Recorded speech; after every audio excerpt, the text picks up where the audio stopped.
Niajeni watu wangu, sasa kwa story ya leo nataka kuambia venye maisha ikanieka chini. Nairobi ikanitandika kwanza, ya pili, ya tatu. Lakini hii ni just part of the story. Kuna vitu mingi zenye Nairobi inaweza kufanyia, lakini nawaambia tu kidogo tu. So usiguze hiyo button, usifanye kitu. Nisikize tu, sawa?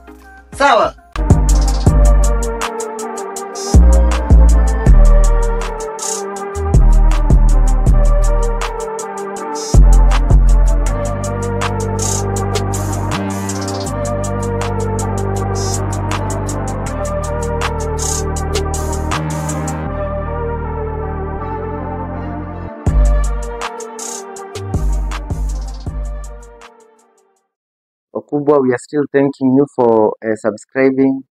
Tunawashukuru sana kwa kuleta mabeshte wenyu. We are more than grateful to have people who can listen to our stories. Watu wenye wanaweza sikiza vitu zenye tumepitia all this time. So we don't take it for granted. We are still thanking you guys for bringing your friends and subscribing yourselves. Okay? Kama hujabonyeza hicho kidude, bonyeza bana. Hatujui mbona hujabonyeza bado. So just press that subscribe button and utakuwa umetusaidia. Sawa? Haya, tuanze. Sasa ilikuwa 2019 life had become something else. Nilikuwa lose place ya kukaa, so I had to look for a place to stay. I remember after nimefukuzwa kwa tulikuwa tunaishi kwa hostel fulani hapa Jogoo Road. And then tukapewa tu notification, we don't need you here. Some of us, not all of us.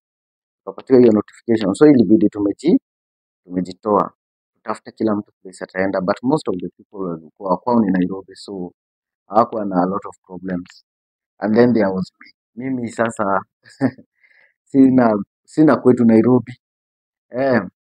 Sasa after tumeambiwa tuende tutafute place ya kukaa, sina place ya kukaa, so ilibidi nimeongea na classmate yangu fulani anaitwa Yasin, ani host for some time. Sasa hata hakuwa ameniambia atani host. Nilimwambianga kitu saa 1 hivi saa 2. Ninakaa kwako huko kwa nyumba? Akaniambia niko kwa nyumba. So venye nilienda hapo kwa alikuwa anaishi Eastleigh. So unaona hiyo barabara inashikana na na Rikana. Siku hizi sijui inaitwa aje, but ilikuwa inaitwa Eastleigh Avenue 1 hiyo time. Sasa kutembea nikaenda nikamgoja hapo hivyo Hashi petrol station. Yeye kukaa anaona msee ako na bag. Mimi nilikuwa nadhani unakaa kulala siku moja. Anaona msee ako na bag. Hizi meenda. Naona msee ako na bag. Akakuja kuniuliza, rada. Nikamwambia, sasa mimi sina place nyingine naweza enda. Itabidi umenihost hata kama ni wiki 2 kabla sijajipanga. He was not happy about that. Because hakuna msee Nairobi anaweza kutokea tu ako na mizigo zake pia na we expect akuwe tu sawa, host akuwe tu sawa. So my host was not okay with that. But ilibidi tu amekubali juu sasa sina kwingine kwa kuenda. Kufika kwa nyumba sasa nikumpatia plan yangu niko na business idea. Na hii business idea itajipa tu with time. Ni siku 2 siku 3 na kila kitu itakuwa fiti. Nikapiga mahesabu, nikiuza fiti hizi vitu nataka kuanza kuuza. Nikiuza fiti niko tu na wiki 2, 10 days nitakuwa sawa, at least nimsupport na rent. Na unajua ukisupport msee na rent inamsaidia juu ni campus student hata kama ni 2K. Tukaagree na akakubali. Kukubali, sina plan ya kupata do.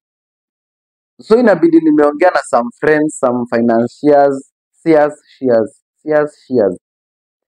Watu wa kunipatia do na wanipatia do nianze hii biashara. So nikaongea na one of my friends anaitwa Augustine, my classmate in high school. Akanitumia 2500.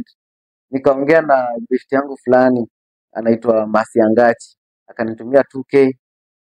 Na nikaenda kuanza biashara yangu. So biashara yenyewe ilikuwa ya kuuza kuku. Unaona parts za kuku, si kuku wenyewe. kuku zenye zimechinjwa zikatoanishwa, so hizo parts zake. So nikaenda nikachukua ako kanaitwa nini, kabesheni kakuchemshia, nikachukua jiko, nikanunua mafuta, nikanunua place ya kuweka. Unajua uwezi fry ukizitoa utaziweka wapi? Nikanunua besheni, but sikuanga na meza, nilikuwa tunaweka place chini. Basi nilikuwa najua tu makastoma wata accept. Sasa the next thing was to figure out ni wapi nitauzia. Nikaongea na kazini yangu fulani alikuwa anaishi huko kwa maji Kangundo Road, huko chini opposite Mama Lucy, alikuwa anaishi around hapo. Nikamwambia manze, utanipatia place ya kufanyia hii kazi. Akaniambia juu mimi nishahama kwa hii duka na uzia siku hizi ndani Kayole ndani, wewe kuja uuzia hapa juu it's still my space. Na tukaagree. Nikakuja nika set up place na nikaanza biashara the next day. So nilikuwa nafungua kitu saa moja na sukuma hadi kitu saa 8, ama nafungua mapema na sukuma hadi kitu saa 6 depending on venye classes zangu zilikuwa. Haya, nikaanza biashara siku ya kwanza. Ilikuwa discouraging, but nikajiambia ile roho ya Mkikuyu iko ndani yangu haiwezi nifanya niache hii kazi hivyo hivyo. Siku ya kwanza haikujipa, siku ya pili haikujipa, siku ya tatu haikujipa. Nilikuwa na 70 50 30, na hizi ni maneiba. Mmoja anauza smoky hapa, mwingine alikuwa anauza fruits huyo madhe, mwingine alikuwa anauza mayai so ni hao tu walikuwa wananinunulia juu wanaangalia wanaona huyu boys kuna venye anateseka, na hata sidhani amefikisha fare ya kwenda kwao. So after hapo nachukua gari, nikifunga kitu saa 6 nachukua gari hadi Donholm ama hadi Chachami kama inafika Chachami. Then nashuka hapo nateremka kwa hapo barabara. It was late but nothing happened to me apparently juu sijui ilikuwa tu time. Sasa wiki mbili zimeisha, si wiki mbili, kitu wiki na something. Wiki na upuzi juu zimeisha na siuzi kitu. I don't have anything to show. Nauza but kesho natafuta fare ya kwenda kuuza. Nikasema hii hapana. Hii siku sasa nimeenda kuuza juu niko na deni ya Augustine. Nataka kumrudishia. Manzi, I don't remember vizuri kani nilirudishanga hiyo deni. Niko na deni ya Augustine nafaa kumrudishia, na pia nafaa contribute to this rent yenye tulikuwa tunalipa kitu 3K hiyo nyumba. So nafaa contribute 1500. Ni hizi nyumba Isli, kama umeishi Isli na unajua ghetto ya Isli ni nini, ni ile ghetto imeshikana na Kiambu huko kwa hivyo deep. Sasa si nikaambia best yangu sikuambia best yangu nisi lose track. Nikaenda kuuza this specific day. Kwenda kuuza manzi, hakuna msee ananunua. Hakuna msee. Hiyo siku nilikuwa nimenunua stocks. Serious.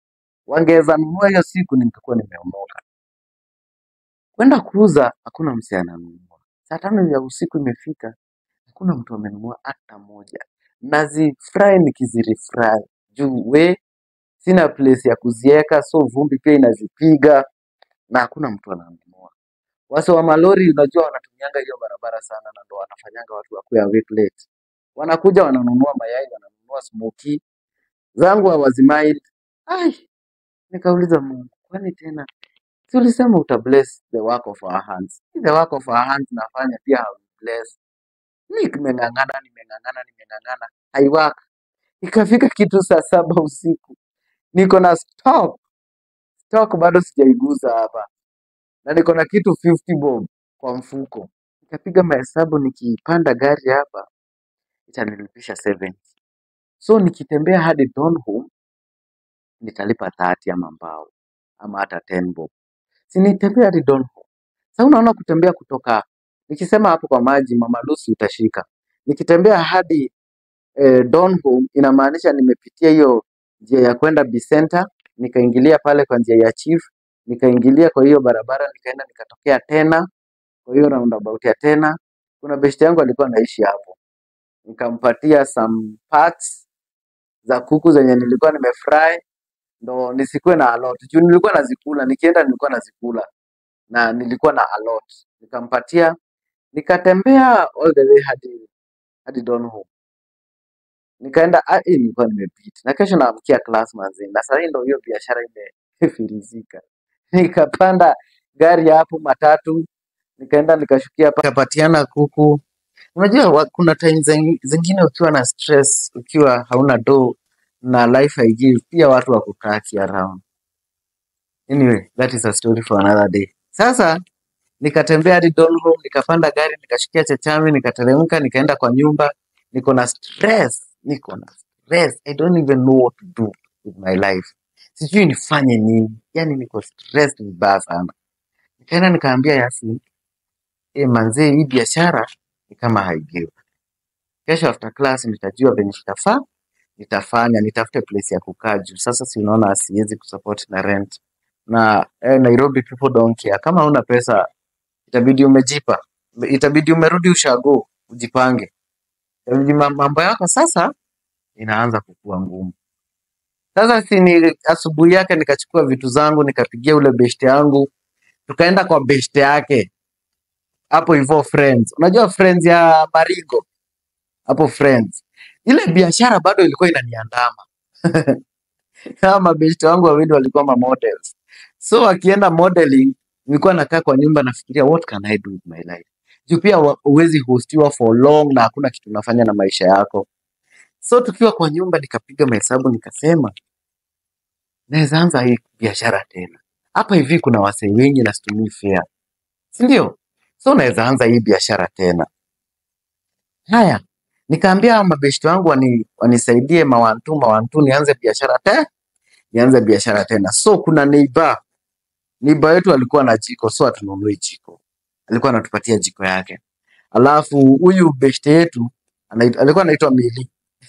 Alikuwa na vitu za kufanyia, alikuwa na vitu za kuchemsha. Unaona zangu nilitupanga. So hizi ni zingine. Alikuwa na vitu zenye tunaweza tumia kufry hizi vitu. Akatupatia pale Friends hapo tu nje kwa hiyo kabarabara kuna kwa na stage ya Friends yenyewe, si ndio? Kuna kabarabara kameingia on your left. Hapo ndo tulikuwa tunafanyia hiyo biashara. Tukaanza siku ya kwanza ilikuwa inauza, watu walikuwa wananunua. Watu walikuwa wananunua mbaya sana. Nikasema huku ni wapi? Siku ya pili watu wananunua. Hadi sasa nimeanza kupata tu pesa. Nimeanza hadi kusponsor hawa mabeshte wangu models. Wakitaka kwenda place nawapatia tu pesa kiasi. Alafu pia nawapatia kuku ya kwenda kukula. Wananunua chipo ya miso, wanabeba chicken. Sasa wanakula chicken fries. Na kushow walikuwa wanaenda hadi kuna show fulani ilikuwa pale. Ilikuwa inaitwa aje hiyo Spa Mall. Walibeba chicken. Hiyo siku tumechapa luku. Kufika hapo hivyo Spa Mall tukaingia before tupande huko.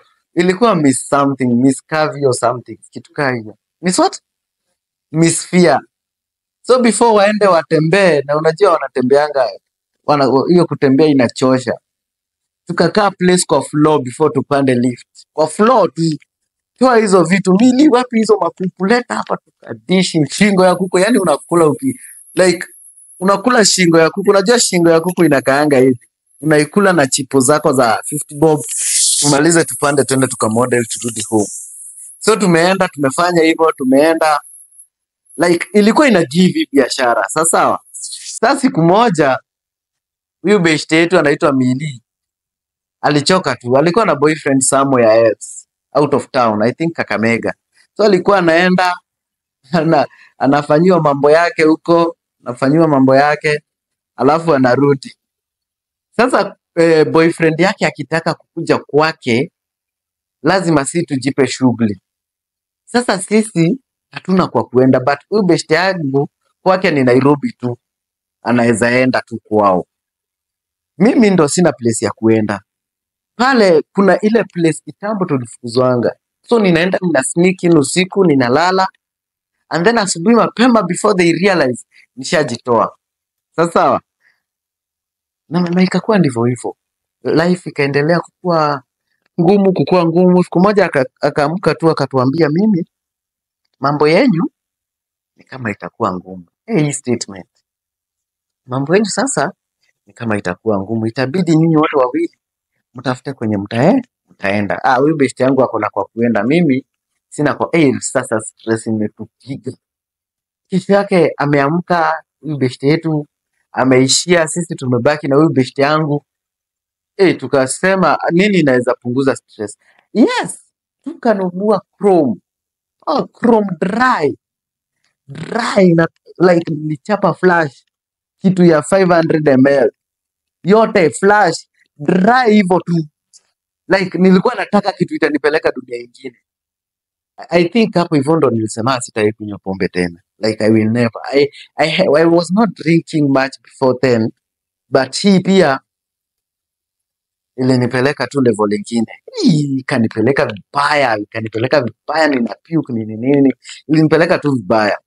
After hapo ama best wangu walikuwa yeye na yeye.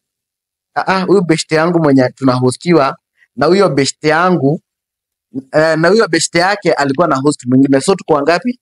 Kwa 4. Siku moja Millie ameamka tu akasema kwanza afukuze huyu huyu the fourth person alikuwa anaitwa nani? Nyash. Akasema, Nyash mazee, itabidi umetafuta place ya kukaa juu mimi siwezi kaa na wewe, unakuwa na mood sana. Nyash akatuambia twende tumsaidie kutafuta nyumba, tukamtafutia nyumba Baha, akapata nyumba, yeye akaishia. Kuna wasee tu wanakuwa tu na dope, akaishia. Huyu best yangu sasa, the next victims alikuanga sisi. Siku moja tu huyu dem akatuambia, maneno yenu itakuwa ngumu, sasa wewe itabidi mmetafuta place ya kukaa. Best yangu pia yesi yako na place ya kukaa, but sasa hizi niacha to the dogs. Tulikuwa tumekaa tu. Siku moja tukavuta kitu yenye sio mzuri. Tulivuta kitu yenye sio mzuri. Kuna episode ya life yangu sikumbukangi. I had stayed for long without smoking anything. Sasa hii siku nilikuwa too stressed, nikaambiwa hii kitu inaweza kutolea stress. Nikavuta hiyo kitu. Guy, episode fulani ya life yangu ikaenda. Like I can't remember between kuvuta na kurudi normal. That part, hata hiyo story, like nilikuwa navuka mabarabara manini, but siwezi kumbuka what really happened. Sasa nikapigia mamangu simu na babangu. I think nilitumia mamangu text. Hii Nairobi imekuwa ngumu. Na niko sure mkiweza receive message nimekufa, mnaweza pata pesa ya kunikujia. Quick fast, nikaambiwa kuja home. Nikatumiwa fare na kazini yangu. Apparently ni babangu alitumia hiyo fare anitumie. Babangu is a no nonsense person. Unataka kujiua, mbona una advertise kifo? Si ukitaka kujiua, mtu anataka kujiua anajiuanga tu. Tunapata ameshakufa. Not kujiadvertise, kufanya PR kwa nini, kwa kifo yako. So babangu was not happy about that. Nikapewa msomo vibaya sana. Nikapewa msomo na babangu. Kasema kamba ni 30. Kamba 30 bob. Kamba 30 bob ndo unashinda ukiambia watu unataka siwende ununue tu kamba na ujiue. Jameni. Si ndio? Tuko sawa? Siende ununue kamba na ujiue. Nikashindwa, what is this life going to? Where is this life going to? Nikatafuta fare nikarudi Nairobi. Sasa life sina kwa kuenda sasa. Hata venye nimerudi Nairobi hivi, sijui nitaenda wapi. Kazini yangu fulani, huyo kazini yangu mwenye nilikuwa nafanya biashara kwake, sijui ni nini, hakuwa tu anataka kunihost. I don't know why, but hakuwa tu anataka kunihost. Sasa nikaachana na yeye, nikaanza kutafuta kwenye nitakaa. Nikarudi kwa ile hostel, nikaongea na mkubwa wa hiyo hostel. Sikuongea na mkubwa wa hiyo hostel. Mkubwa mwenye alikuwa tu around, but he was not concerned with a lot of things kwa hiyo hostel.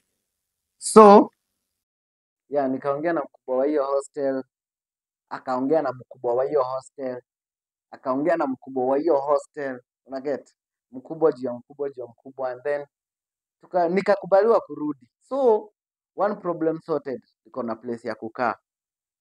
Sasa shida ni kusota. Unajua pia huwezi pewa place ya kukaa na upatiwe food. Sasa kusota ndo ilikuanga kitu Kai. Nilikuwa ninasota hadi ninajiogopea. Unasota, but sasa kuna venye nilikuwa tu na survive in one way or the other. Unaona, ukiwa hata place ya kukaa, hata kulala njaa sio shida. Once umenipatia place ya kuweka hii kichwa hivi, ni hivyo, niko tu sawa. So yeah, hivyo ndo ilikuanga biashara yangu ya kuku ikakufanga. Nikarudi class, nikaanza kukuwa serious na masomo. Yeah, I think hapo hivyo ndo tunamalizia hii story. Kuna kitu ingine? Hiyo story iliishianga hapo venye nilipatanga place ya kukaa na huyu best yangu alirudi kwao. Yeah, I think hiyo story imeishia hapo. Kuna story mingi, sasa sijuangi gani ndo inaishia wapi. Nitaanza kuandika script, I promise. Nitaanza kuziandika chini. Nikienda niki leo si niko home, si nikienda home, si niko home. Nitaandika script. Yeah, sawa. Haya, watu wangu, endelea kusubscribe, endelea kupatia watu hii channel. Tuma link kwa group zenye huko. Ambia wasee wa subscribe, kuna wasee wanapeana stories za. Unaona, sisi tunapeana stories za life zetu. Basi, we don't have stories za life za watu, ni zetu tu juu. Nani atatupatiania hii story? Sawa? Ambia mabeshte wako, mafamilia zenyu wa subscribe. Itatubamba. Okay? Until next time. Peace.